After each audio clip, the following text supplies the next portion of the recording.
The truth about animal abuse, a wake-up call for humanity. This is Dr. Mark, animal advocate, longtime animal rescuer, published author and journalist, former deputy sheriff, and creator of this video.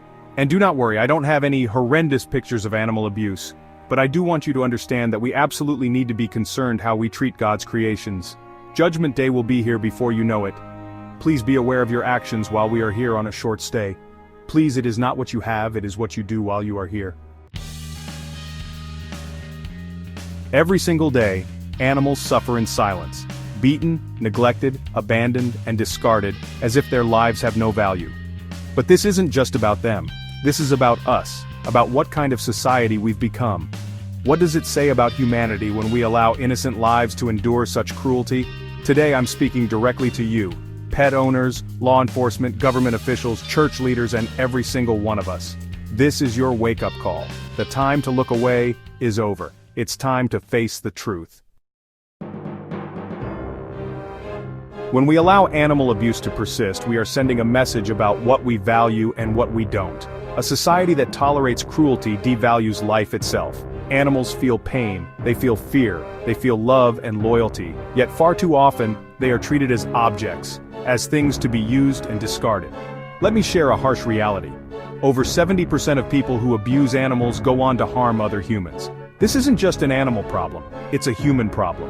When you ignore animal cruelty, you're ignoring a warning sign, a red flag that leads to deeper violence in our communities. Every time we turn a blind eye, every time we say, it's just an animal, we lose a part of our humanity.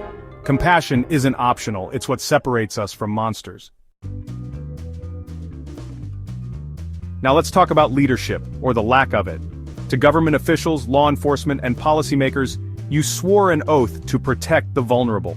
So why do so many of you ignore the suffering of animals in your communities? Why do so many areas have no animal ordinances, no trained officers, no funding for enforcement? This isn't just negligence, it's betrayal. Animals are suffering because of your inaction, and while you're busy passing the buck, the problem grows worse. A lack of enforcement tells abusers that they can act without consequence. You are failing these animals, and in doing so, you are failing your communities. But it doesn't have to be this way. Leadership means action.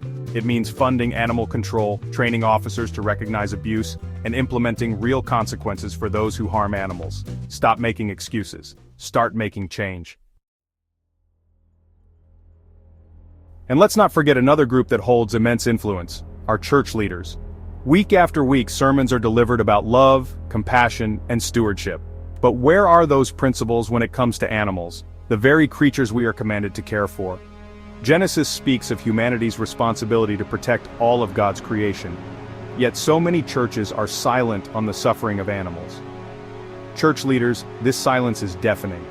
You are in a unique position to inspire change, to encourage your congregations to act with kindness and compassion. But instead, many of you do nothing. No prayers for the voiceless, no programs to help struggling pet owners, no outreach to support shelters or rescues. Why? Is the suffering of animals beneath your notice? This isn't just a failure of leadership, it's a failure of faith. If we claim to honor God, how can we turn our backs on His creation? Animals are not ours to exploit, abuse, or neglect. They are part of the world we were entrusted to protect.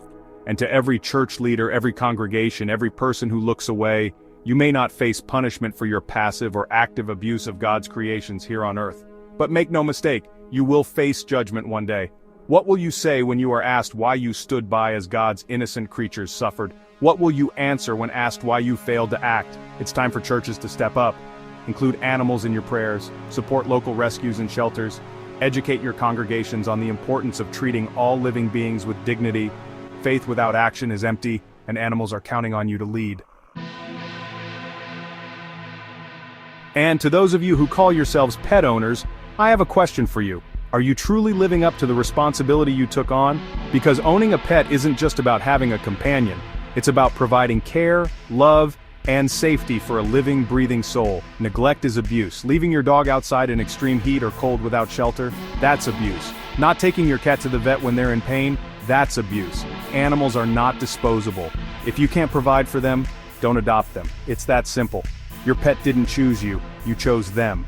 And if you can't honor that commitment, you're not just failing them, you're failing yourself. So what can you do? The truth is, this fight against animal abuse starts with you. Each and every one of us has the power to make a difference. Here's how. First, if you see abuse, report it. Don't assume someone else will. Be the voice these animals desperately need. Second, support your local rescues. These organizations work tirelessly to save lives, often with limited resources. Volunteer, donate, foster. Even small acts of kindness add up. Third, demand action from your leaders. Call your local government. Write to your representatives. Tell them we need stronger laws, better enforcement, and trained officers who know how to handle animal cases. Pressure works. It's time to use it.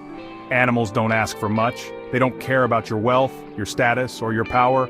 All they want is kindness, protection, and a chance to live without fear. And we owe them that, not because they demand it, but because it's the right thing to do. This isn't just about saving animals, it's about saving ourselves, our compassion, our humanity, our ability to create a world where no living being has to suffer. So I'm asking you, will you stand by and let this continue, or will you stand up and be the change they need? Report animal abuse. Support your local shelters. Remember, our Lord will judge us by our actions, not by what we accumulate in life. I pray that we look at all life as precious. Thank you. Dr. Mark.